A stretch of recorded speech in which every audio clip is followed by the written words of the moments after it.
What's going on, you guys? It's your Huggable Hipster here, and welcome back to today's review where we are going over Vampire the Masquerade Bloodlines. Honestly, this game I'm at a 50-50 point with, and you'll find out why during tonight's review. I said tonight's review. Okay, it's not even nighttime yet. Chill, Ariel. We have another thick girl in the house. Oh yeah. So is it the end of all vampires, or is it the end of an era? Well, tune in next week. No, actually tune in now because you're about to find out. So the plotline of a story is the most important part. You have the thesis statement, the hook, the main paragraph, the supporting statements, all of it and what it encompasses to make the player, the reader, the voyeur, whoever is viewing it truly understand the creative motives of the writer. We live in a world where anything that is thought of can be created. Anything that can be put into the world can be given a name, and Vampire the Masquerade Bloodlines spilled out onto computers everywhere back in 2004. Gave people new experiences in horror and easily redefined how we look at not just the vampire subculture, but horror games in general. I say that a lot for old school games, but a lot of the old school games really did redefine how we look at current day horror games. Are we lost in LA? Are we lost in the bugs over here? Because in Vampire the Masquerade Bloodline, there are a lot of bugs, okay? Very close. Actually, I would think it's almost as bad as Fallout. Tiny bit worse. So Vampire the Masquerade Bloodlines is set in early 21st century Los Angeles, and it takes on more than it can chew. Combining a story that is slightly confusing at times, first person, third person mechanics, which often get jumbled together, and you have to it's really weird because it's like when you're in first person, it'll go to third person and then back and forth and back and forth. You really have no control over the matter. It really makes me question why this game has not been remade to a certain capacity. It has the potential. Everything is there. I said the same thing about Fallout 3, didn't I? Well, it's there. They just need to remake it. Now, much like Fallout 3, Vampire the Masquerade Bloodlines has some... it has a lot, okay? It just has a lot. I'm ruined. It has some developmental issues. It has things that it needs to fix, and it rears its ugly head very early on in the game. From seeing an entire map where you enter in the sewage system, like you're seeing the entire view of the layout of that section, when you get to a certain point in the sewage system, it just like glitches through and you're seeing the entire layout. Being able to clip through walls, to being able to avoid enemies when you're in clear, plain sight of them. And there's many more besides that, but those were the ones that really stuck out to me whenever I was playing the game. Just to clarify, I never used a patch for this game. Whenever I tried to download it, Smart Screen on my computer was like, no.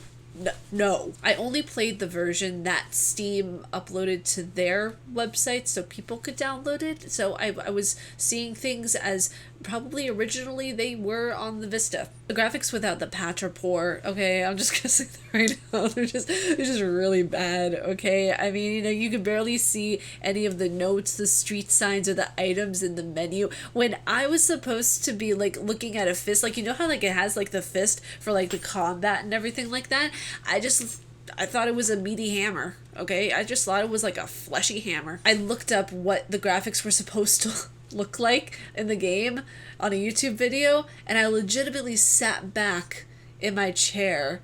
I was like, oh, that's the way it's supposed to be. If it weren't for the spotty game design, this game would actually be much better and get a better score from me than it originally is receiving currently, because there is so much, like I said, potential. There's so much potential in this game.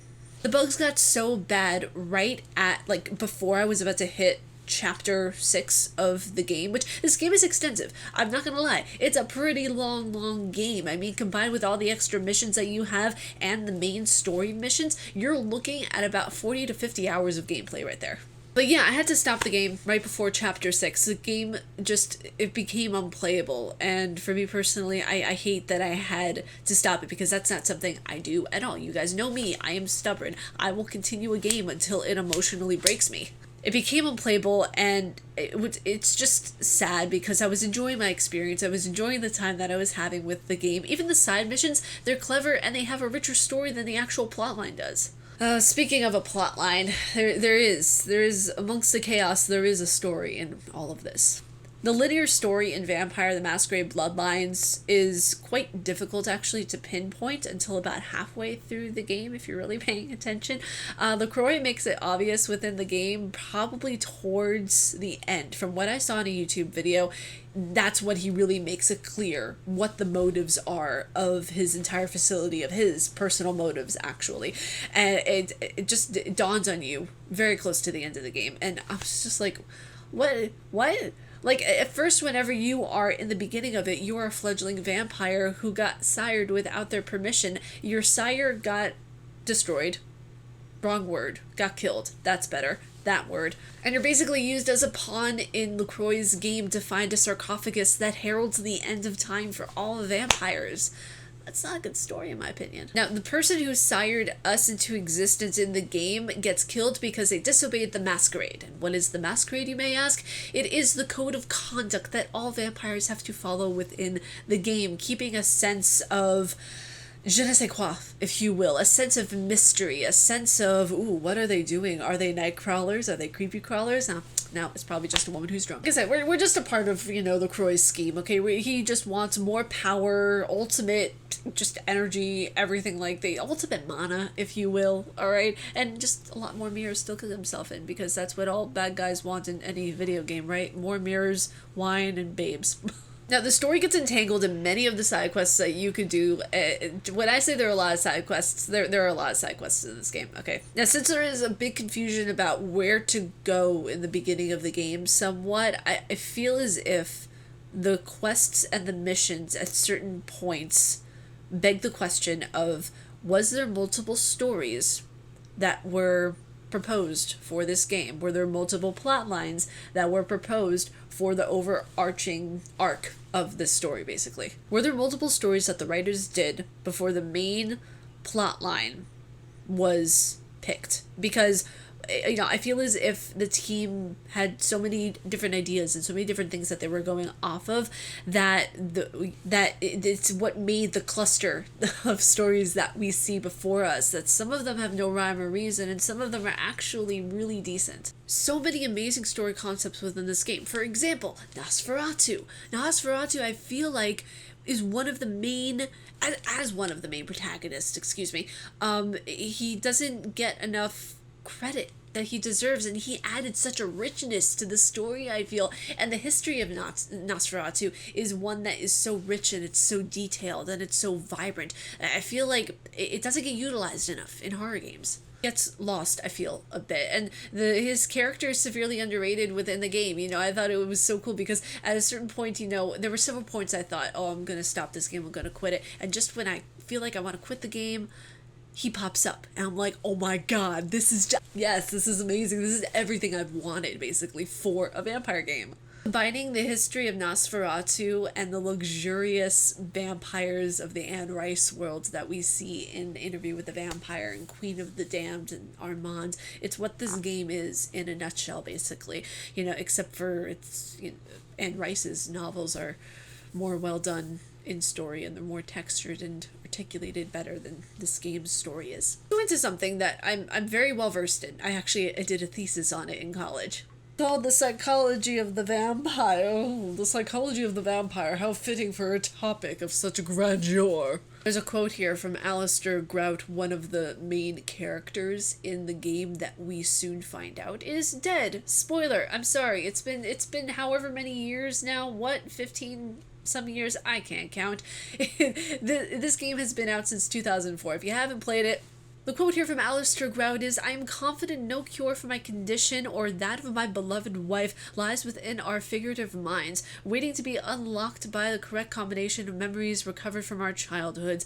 And I am most certain it has nothing to do with the relationship between myself, my parents, and my genitals. Segments, but I choose to stay my course in time to may your star fade and disappear. Well, he's referencing Freud here. whatever he said, it has nothing to do with the relationship between myself, my parents, and my genitals, which actually in this quote right here, he is describing Freud's complexes, that there is the Electra complex and the Oedipus complex, where the Electra complex is where the daughter is in love with the father, and the Oedipus complex is the one where the son is in love with the mother. So when he's referring to the relationship between myself, my parents, and my genitals, he's referring to classic psychology, right? It's really interesting because this has nothing to do with the psychology of a vampire. Oh my god. I wrote my thesis on the history of the psychology of vampires.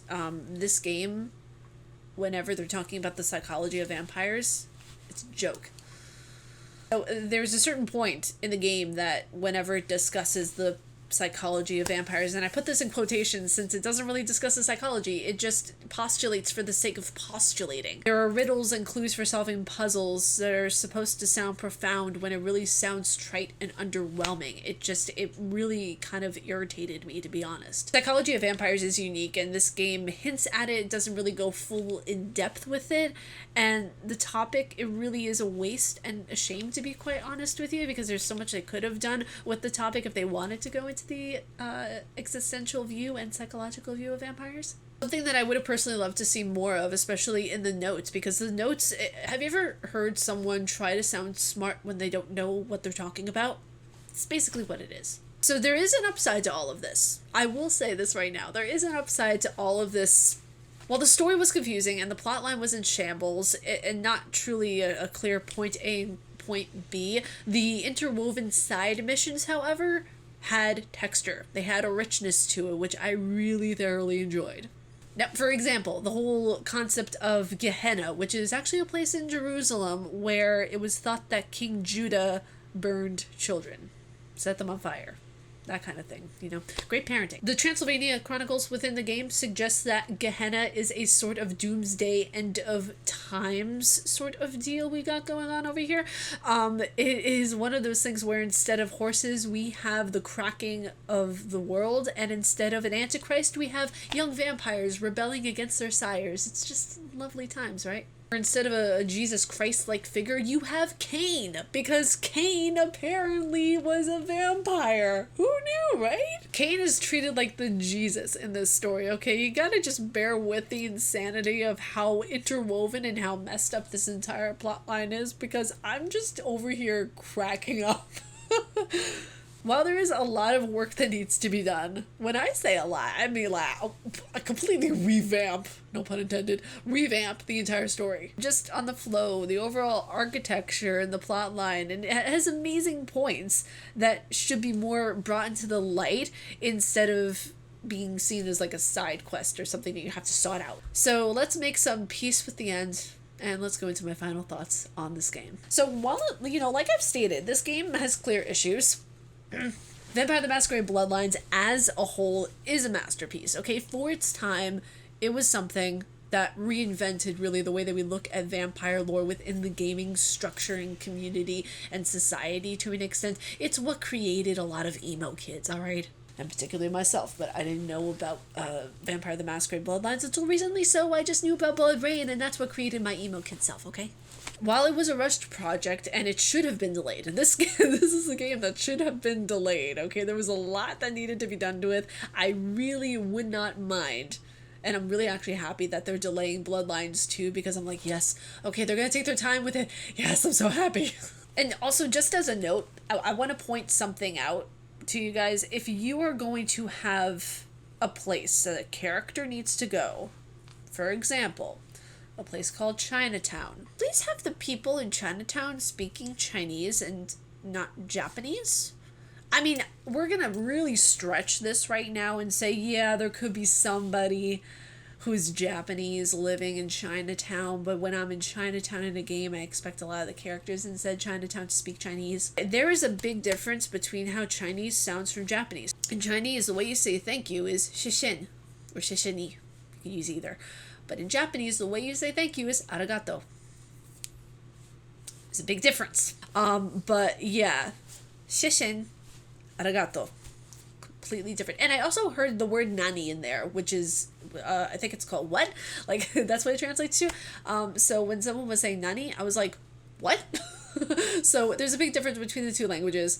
You know, the sounds, the culture of it all, it comes down to accuracy and how well cultural representation is within a game. It's kind of actually embarrassing, to say the least, whenever you have a game that tells you one thing but does another. You know, taking your time to get things right, especially when it comes to cultural things.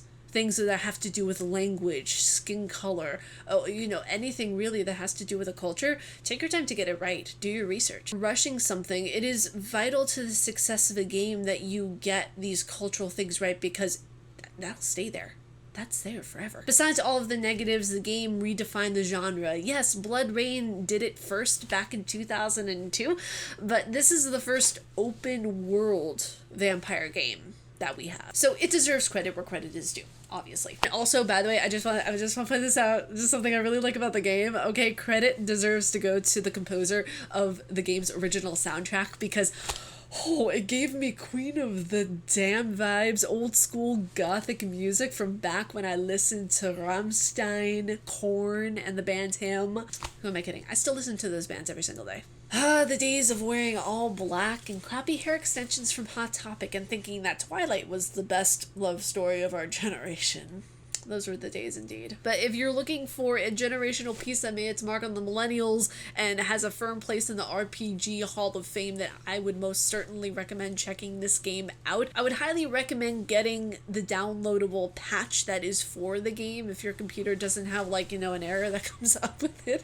So I would highly recommend that. And quite honestly, it was very fun despite all of its issues. But you guys, that was it for me. If you all like my face and what I do, please be sure to subscribe and hit that bell down below, because I make videos every Monday, Wednesday, and Friday. But as usual, stay casually nerdy, and I'll see you all in the next video. Peace.